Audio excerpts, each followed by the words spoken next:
there everybody, it's Markcrilley. I'm back with another How to Draw video. Today we're going to be looking at drawing legs, kind of cartoony style. You can see I have the same character here drawn from the waist up, and I'm going to compare two different ways of drawing her legs. So let's not waste any time, let's go ahead and get into it.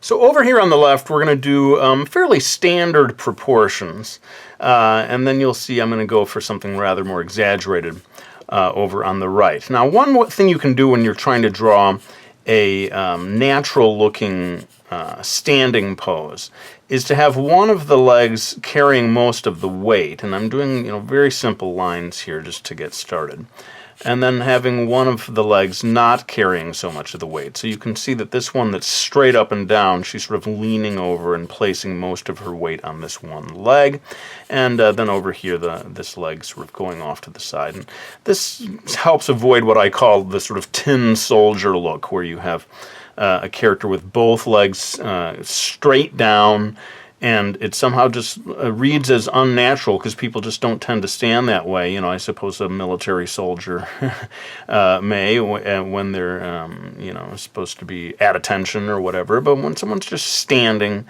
somewhere, they tend to shift their weight from one leg to the other. So this is sort of a useful tip for making your character look a little more natural. Now, as we all know, the upper part of the leg, the thigh, is going to be wider than the lower part of the leg.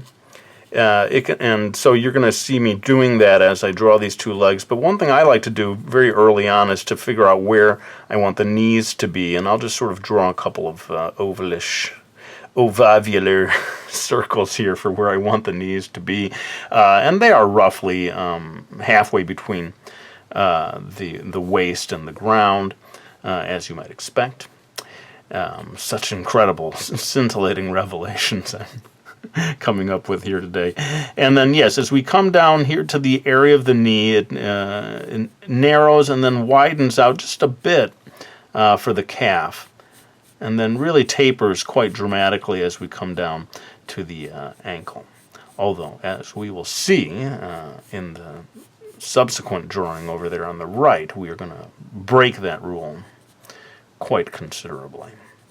Now, what I'm doing here, I said that I'm trying to do fairly standard proportions or realistic proportions, but I am actually making the feet a little bit small, certainly proportionally. With the head being so large, this is kind of a chibi-ish character. That kind of throws things off in terms of proportions. I can do a more realistic, how to draw legs video in the future. If you would like me to do that, just say the word.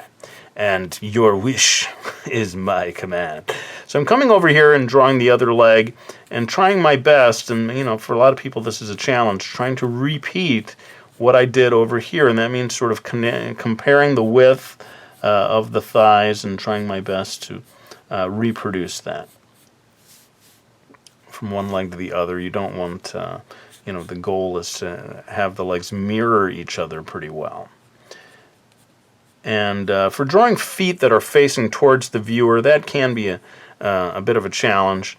But when you're drawing in a cartoony way, you don't have to hold yourself to such high standards, I don't think. And in fact, I've decided to have this character wearing kind of boots. So I'm going to go ahead and draw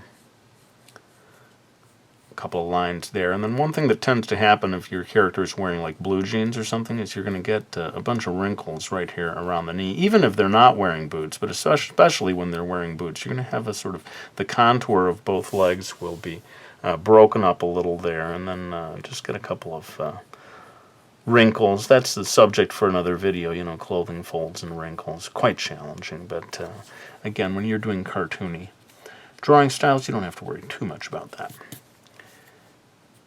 And then as for the style of the boots, I'm going to do a fun kind of modern-looking style. I did this for my character Talia from Brody's Ghost. Had these gigantic clasps going across that presumably hold the boot together, keep it from falling apart. And if I've got it coming over from the left here, I figure on the other side it should be coming across from the right. And when we get to my more exaggerated way of drawing the legs over on the right-hand side, it's going to be interesting to see quite a dramatic difference, especially here in the lower part of the leg, as I draw things. Well, I guess I can come out and say that the idea is going to, on the right-hand side, is going to make the leg, the feet, very, very large in a cartoony way, and I'm going to be curious to see what people think of it. It's, it's a sort of a technique for creating a certain look, certainly not based on, striving for realism. It's more just a stylistic choice. And since we've pretty much finished this drawing of the legs over here, maybe it is time right now to move on to drawing the more exaggerated legs that I talked about over there on the right-hand side. Let's go ahead and get into it. Okay, so over here we're going to do kind of the opposite stance, which is to say she's shifted most of her weight onto this left leg. Her right leg appears on the left to us. And again, you've noticed that I've started with very sort of loose, almost ridiculous looking guidelines. And I think that's, especially as you're getting started, it's not a bad way to go. Just get something down there. It doesn't need to be beautiful at the beginning. You're just getting your basic pose in place, and then you can start refining things as you go. So this upper part of the legs is going to be really quite similar in both of the drawings. And in fact, all the way down to the knees, it is going to look largely the same. It's going to be below the knees where things really start to diverge quite wildly from one drawing to the other. I've noticed that artists, when drawing female legs in particular, that they can become quite good at a very subtle curve in the line. You don't want these super, well, I don't want to say you don't want, but it can be really nice to have subtlety in these lines, and I've been struck with how, and depending on the artist, some of them, the lines look quite straight and then just have a little bit of a curve to them. And I'm almost, as a fellow artist, I'm sort of like, wow, how do you manage to do such subtlety in the line work there? But it is, probably comes from years of practice, as is the case with so much of this stuff. But I'm going in here, and this is where things are really going to, as I said, get different. I'm going to go for a very exaggerated, large lower leg look. In fact, I'm kind of erasing what I initially had put in there. Kind of. You are erasing. Crilley. And just going really wide down here. I think in a way that's the whole point of this video, is to see what people think of the difference between drawing relatively tiny feet and then big, what would we call them, clodhopper feet, sort of deliberately huge feet. And I've seen different cartoonists, who like this style, and all their characters will have these sort of oversized, it's not just feet, it's like I said, the whole lower part below the knee. Just really feeling free to get very stylized there and part with reality and just create a certain look. And of course there's this added sense of weight down here where the because we've made the leg, or the lower part of the leg, so large, suddenly the stance is kind of affected by that, and we see it's almost like a perceived strength to the lower part of the body here. And over here again, we're trying to repeat as best we can. Now I thought it might be fun over here to do a slightly pigeon-toed kind of a look where the foot is sort of turning in. I see a lot of cartoonists do this. Sort of a deliberately cute turning inward of the feet. And you can already see you're getting quite a drastically different look here by enlarging the feet. And it'll be interesting to hear what people think of this. And in fact, I wouldn't be surprised if some people say, yeah, that's exactly how I draw my characters. I've been doing this for years.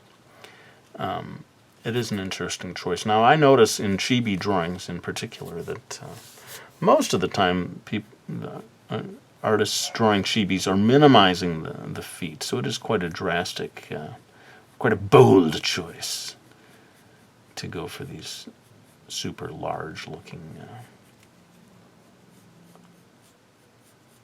feet, lower, boots. What am I saying? Lower part. Oh, did you hear my dog barking down there? We got a dog last year. A corgi. Some of you maybe have seen on my Instagram. And she does like to bark. So you might have, if you listen very closely, you might have heard a little barking down there. And we're very nearly done here. I think what I want to do at this stage is to ink, not just the legs, but both of the drawings. And then I'm going to add some color with markers. And then we'll be back with a few final words.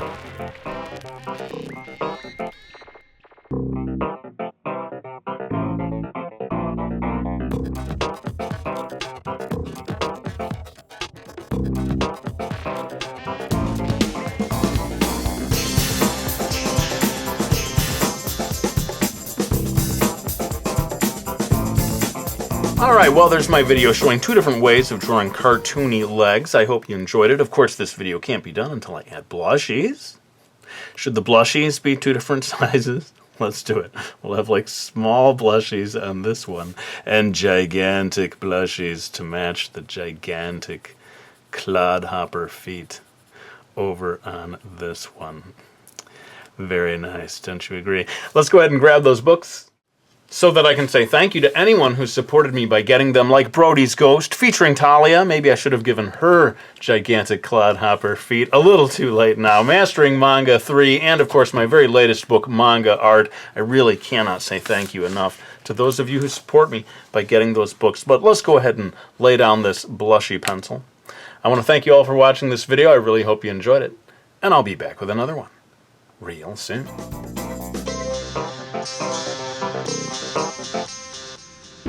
Thank you.